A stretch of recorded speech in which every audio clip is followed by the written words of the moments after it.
আসসালামু আলাইকুম সুপ্রিয় দর্শক। এট ফার্স্ট ধন্যবাদ জানাচ্ছি হাসনাত আব্দুল্লাহকে নতুন ধারার রাজনীতি করার জন্য। সত্যি কথা বলতে আমি জানতাম না যে সরকার থেকে খেজুর দেওয়া হয় বরাদ্দ হিসেবে।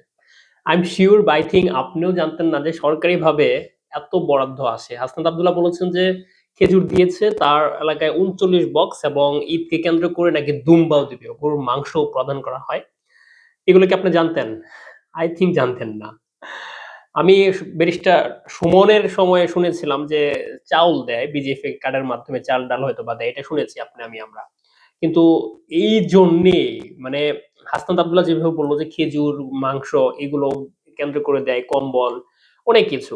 যে প্রকাশ্য ধারার রাজনীতি, যে প্রকাশ্য ধারার জবাবদিহিতা, এটা হচ্ছে জনগণের এমপি, জনগণের শাসন ব্যবস্থা। এটাই হচ্ছে আসল গণতন্ত্র। যে জনপ্রতিনিধিত্ব যাদেরকে নির্বাচন করবে তারা তাদের কাজকর্মের হিসাব আ জনগণের নিকট তুলে ধরবে। কোথায় কি খরচ হচ্ছে, কোথায় কত টাকা ব্যয় হচ্ছে বা কিভাবে ইনকাম সোর্স আসতেছে। এগুলা যে এই যে নতুন ধারার রাজনীতি, এটা মানুষ চায়। আমার জামালপুরে আসে ৭৭ ১৭৭ আরকি কার্টন। এখন আমার মেলান্দহ মাদারগঞ্জ, জামালপুর ৩ আসনে কয়টা পাবে আমি জানি না। এখনো অবধি কোন খোঁজখবর পাই নাই। যে আমাদের এদিকে কয়টা পাইছে। তবে সত্যি কথা বলতে মেম্বার চেয়ারম্যানই এই যে লাখ টাকা খরচ করে কেন যে এরা নির্বাচন করতে এত পাগল, উন্মাদ হয়ে থাকে এখন বুঝতেছি। সরকারিভাবে অনেক বরাদ্দ আসে যেগুলো আপনি আমি জানিই না, টেরই পাই না। আর হচ্ছে তারা এইগুলাকে মেরে দিয়ে তাদেরকে আসলে ৫ বছর যে টাকাগুলো নির্বাচনের সময় খরচ করে সেগুলো উঠায়।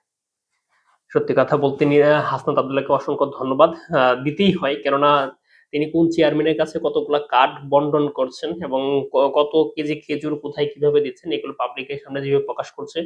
আশা করি বাংলাদেশের যে ৩০০ মেম্বার অব পার্লামেন্ট আছে, এমপিরা রয়েছেন তাদের কাজ করবেন। আপনাদের জবাবদিহিতা জনগণের কাছে সুনিশ্চিত করবেন। এতে মানে এটা হচ্ছে আপনার হচ্ছে একটা দায়বদ্ধতা। আপনি মানে আপনার কত টাকা বরাদ্দ আসছে। আপনি এমপি মানে হচ্ছে আপনি জনগণের সেবক। ঠিক আছে? খাদক না। আপনি হচ্ছেন জনগণের কামলা। অ্যা আমলা হয়ে সংসদে গিয়ে আইন প্রণয়ন করবেন আমাদের ভালোর জন্য। তো সর্বোপরি মানুষের কল্যাণার্থে কাজ করবেন। এই আশ্বাসটা আপনাদের প্রতি আমাদের রবে এবং সেই সাথে হাসনাত আব্দুল্লাহকে আবারও ধন্যবাদ দিচ্ছি। এত সুন্দর নতুন ধারার রাজনীতি করার জন্য এবং এর থেকে আরো অনেকে শিখবে। যদি ভালো যারা আছে, যাদের মনে ন্যায়, সততার এবং জনকল্যাণের চাহিদা রয়েছে তারা অবশ্যই ভালো হবে। ধন্যবাদ সবাইকে।